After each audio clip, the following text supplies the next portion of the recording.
Recognize Senator Fred Girod. Thank you, Mr. President.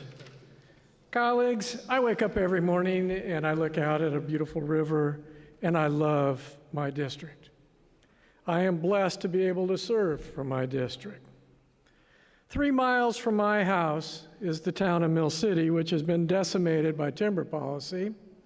And they ran a study there that found out that the average income in Mill City, Oregon is 60%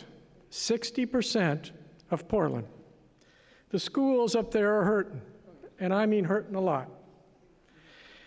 I talked to the principal up there, and during the downturn, the school at Mill City was doing everything they could to keep a math instructor.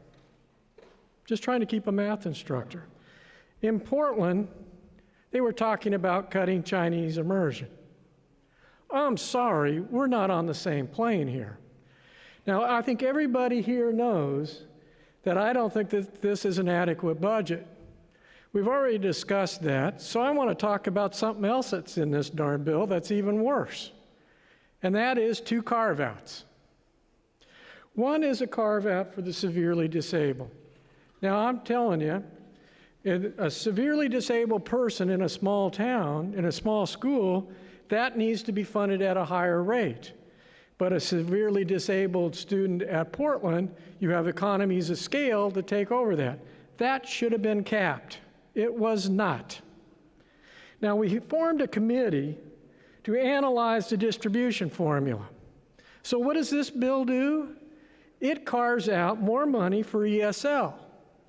Who benefits for that? Portland. A big school with more money and more opportunity than any of my schools. That's what happens with the ESL by changing that. Was that approved by this committee? No. They voted it down.